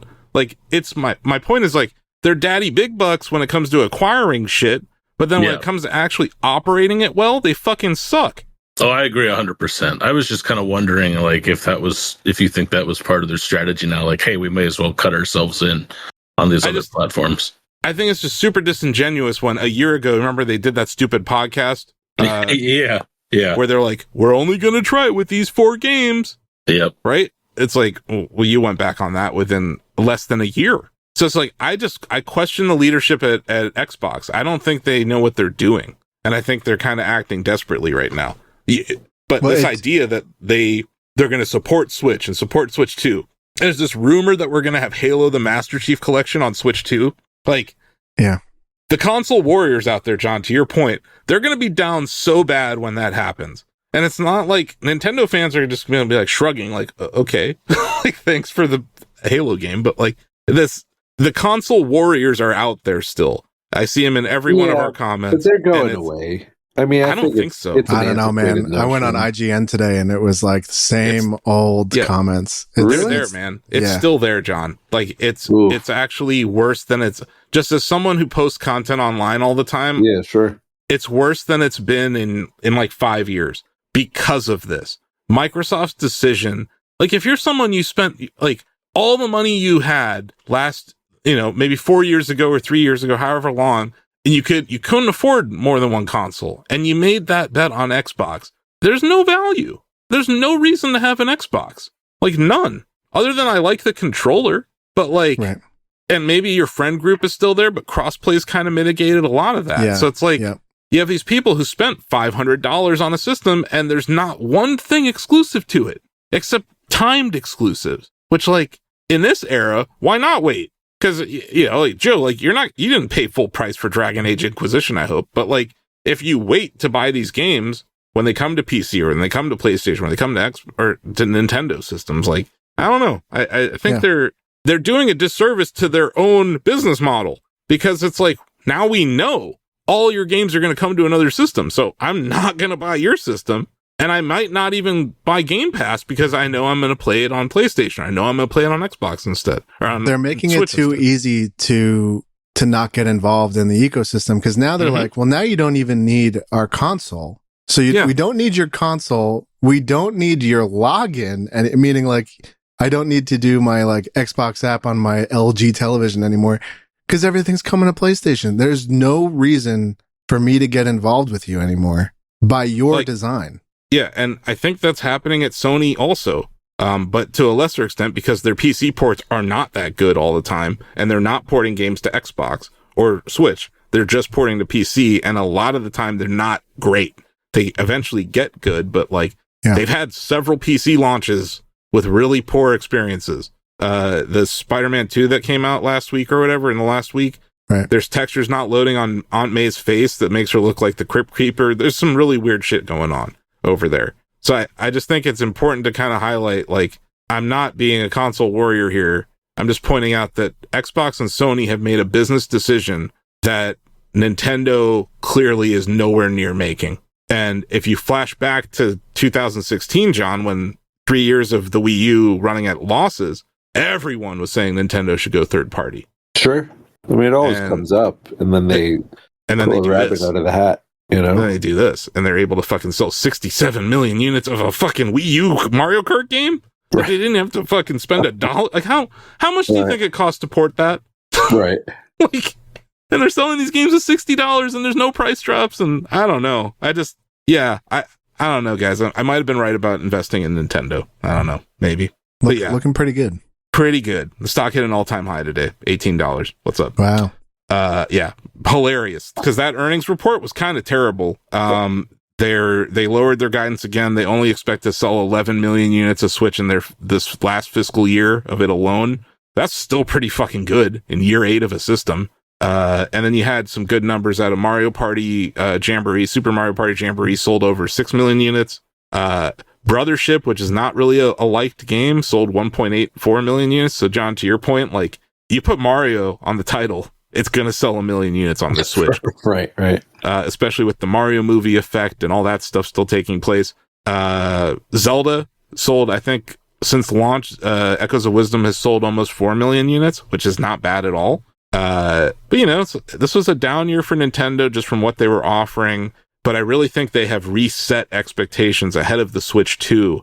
So there's going to be like very easy comparisons year over year going forward for them. Not this next quarter, but starting after this next quarter, because their fiscal year ends March 31st, And then 2 days later, we have that Switch 2 Direct. So yeah, all eyes on that Nintendo Switch 2 Direct, guys. That's what we're waiting for. Put it on my calendar. Can't get here soon enough. But yeah, I just wanted to point out that million seller data. I thought that was really impressive. And just congratulations to everyone at Nintendo on selling 150 million units. It's the third console to do it. You know what I mean? Like handheld or home. So it's a big deal. Here's some other news. Google's making Skynet. Google removes the pledge to not use AI for weapons or surveillance from its ethical guidelines. So yeah, I don't have much else to say on that front. Oh yeah, here's a data point from the Electronic Arts earnings report. 74% of their revenue comes from live service games. Thought that was interesting. That's a big chunk. Yeah. And I think they're including games like Madden and FIFA. What about The Sims? Is that included? Yeah. I think it would, right? Yeah. It's just basically any game where there's ongoing sales of downloadable content, John, basically. I mean, for all the crap that EA gets, like, it's still a juggernaut, isn't it? Yes. And I think they've been ahead of some trends. When it comes to, like, digital sales, they were really ahead on that. Microtransactions. The AI, like, development stuff that they showed off is kind of, that's like a bellwether.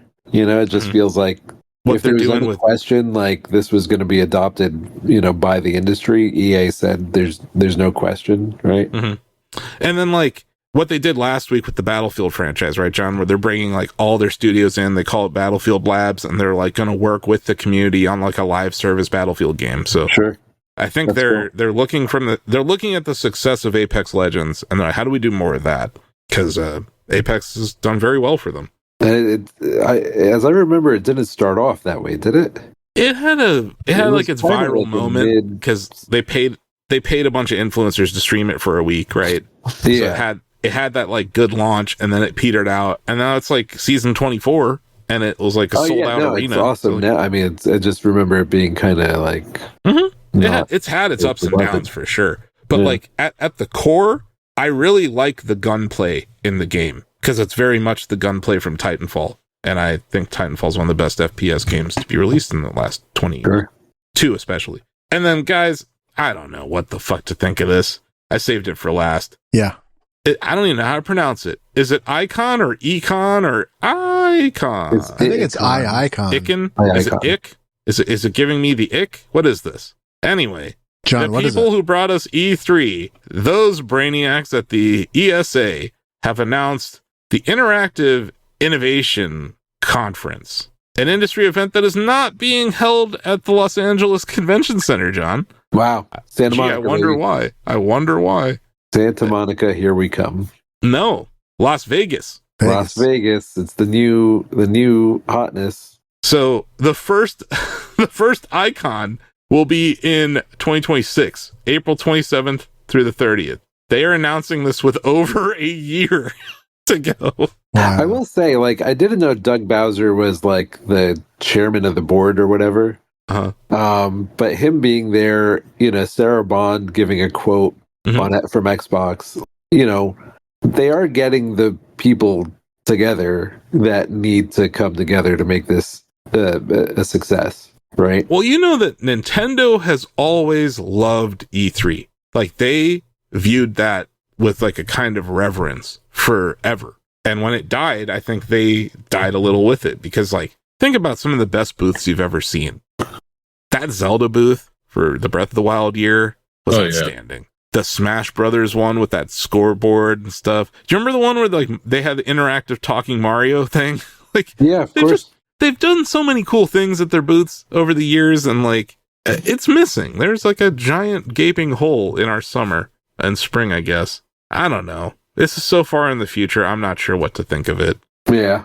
But I do think Vegas is more affordable when it comes to hotels, flights, all that stuff. The convention itself, those are the same Teamsters that you deal with in LA. It's, $500 for $500 to have a garbage can, for 3 days, $40,000 to have internet that isn't just two monkeys rubbing sticks together. Like, all those things that you would get at a convention as an exhibitor are there.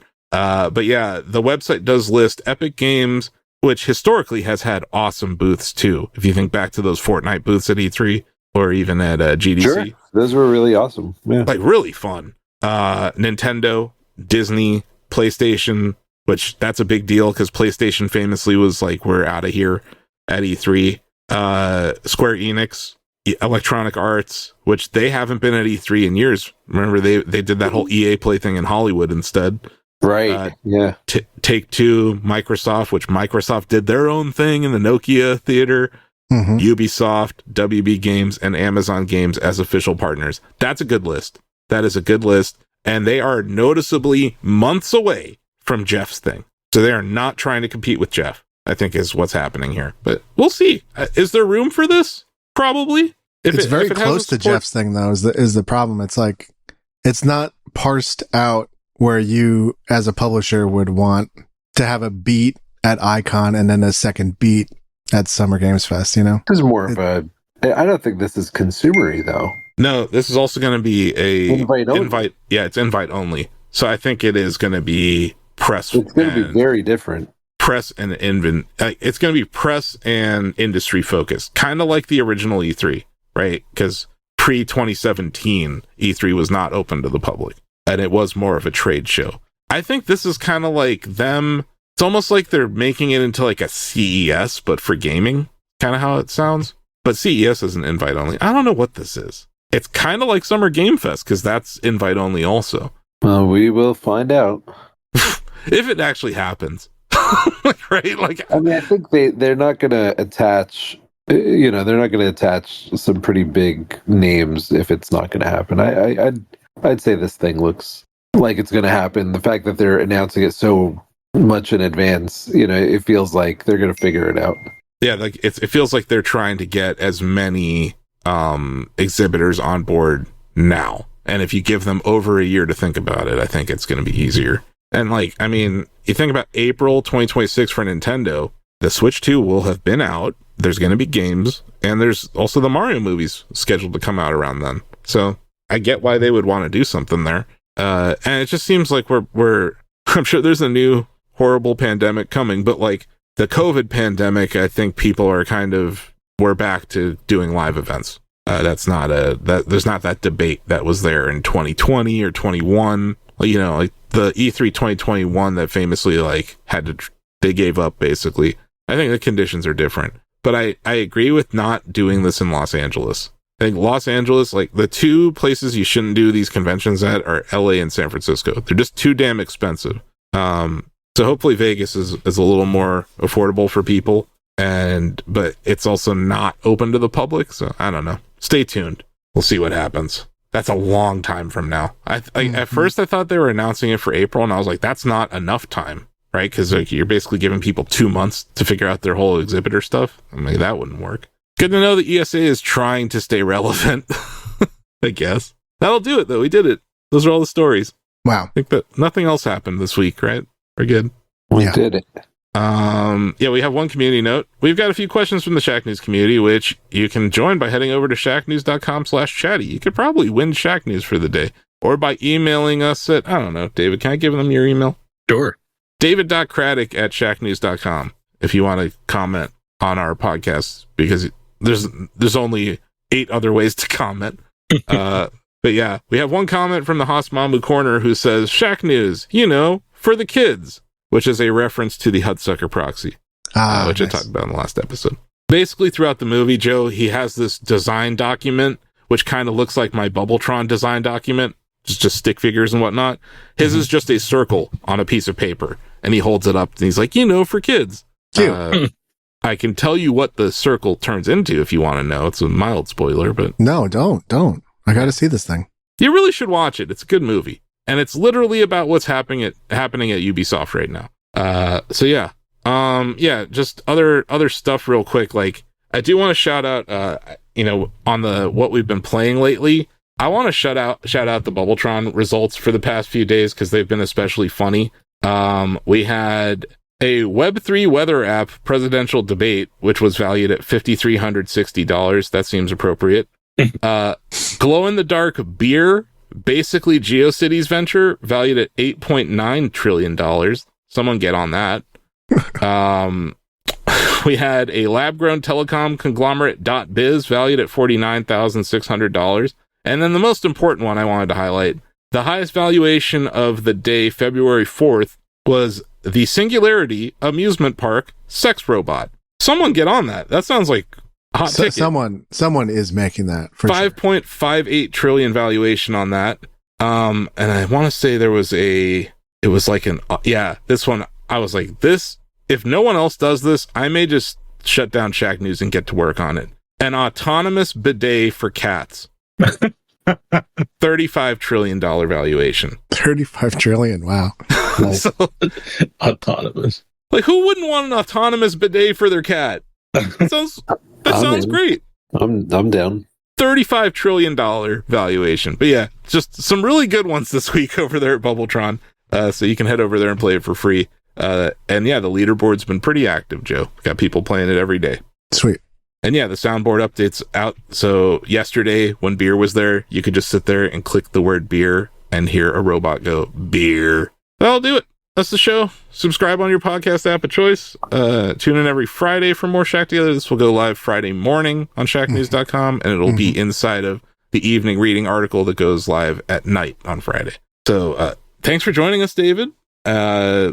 Glad you had a good trip out there to Indianapolis. How was Indy? Have you been there before? I don't think I had been there before. I liked it. It reminded me of Cleveland in a lot of ways. It's a very dense city. Like, it's like, here's the city, and here's the rural area around it. Yeah. But yeah, it's like, it's pretty good for holding events like a Royal Rumble. So that's cool. Awesome. And yeah, shout out to 2K for sending you guys out there. And yeah, if you listen this long, you probably like this podcast. Leave us a review. That actually helps us become more visible on these different platforms. That's it. Thanks for being here, John. I'm glad you're feeling better, Joe. Thanks. Yeah. And good game. Yeah. You guys tied because everyone loves a good tie. That's America, baby. Yeah. Can you imagine if the Super Bowl ends in a tie? No, the big game. Big game. What? The big game. Yeah. Oh, sorry. The super game. The big bowl. What if we start calling it the big bowl? The big bowl. The big bowl. And yeah, as a reminder, folks listening at home, people here, figure out a term or a phrase for dropping your phone on your face. Mm-hmm. I feel like that needs an actual term. It can't just be dropping your phone on your face. And it can be a new word. It doesn't have to exist. No rules. You know what I mean? You can spell it however you want. But yeah, I'm going to put it out there to the internet. Let's figure this one out together, and we'll update Asif really slurked himself there. Slurk with a K, yeah. Slurk. I like slurk. Slurk could work. Yeah, it rhymes. Slurk, very good. Put it on a bumper sticker. Okay. I'll do it. This is where we wave at the camera that's not on and say bye. Thank you. Bye. Bye. Thanks for listening. Bye. Bye.